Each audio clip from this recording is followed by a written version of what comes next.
In this lesson, I'll be discussing free cash flow. So there are two versions of free cash flow. One is the free cash flow to firm and the other one is the free cash flow to equity. So free cash flow to firm হচ্ছে যে একটা ফার্মের cash flow available to the company suppliers of capital. So প্রশ্ন চলে আসে যে who are the suppliers of capital. একটা কোম্পানির সাপ্লায়ার্স অফ ক্যাপিটাল হচ্ছে common shareholders, bondholders and preferred share holders. So free cash flow to firm হচ্ছে the cash flow available to the suppliers of capital, which means cash flow available to the debt holders, equity holders, and preferred shareholders after all operating expenses have been paid, including taxes, and the necessary investment in working capital and fixed capital has been made.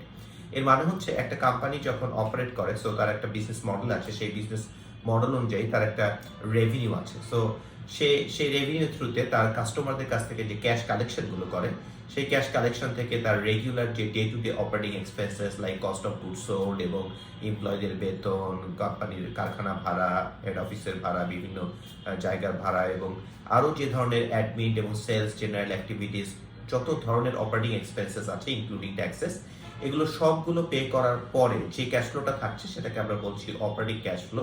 এবং এই operating cash flow থেকে আমরা কোম্পানির যে fixed investment দরকার day to day grow, ভবিষ্যতে grow করার জন্য, সো সেই রিকোয়ার্ড যে ফিক্সড ইনভেস্টমেন্ট বা ক্যাপিটাল এক্সপেন্ডিচার আমরা বলে থাকি, সেই ক্যাপেক্স করার পরে যে ক্যাশ ফ্লোটা থাকছে সেই cash flow belong to both debt holders and equity holders. So এই অ্যামাউন্টটাকে আমরা বলছি free cash flow to farm.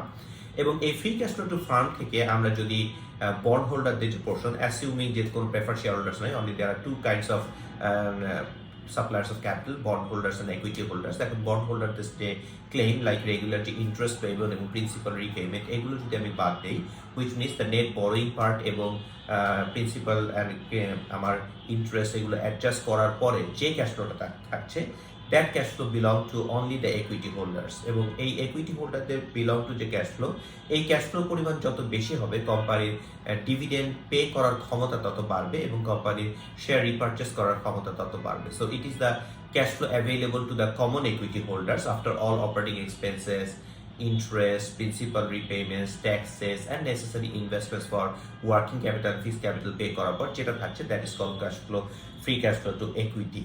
So a free cash flow to firm K often discretionary cash flow বলা হয়।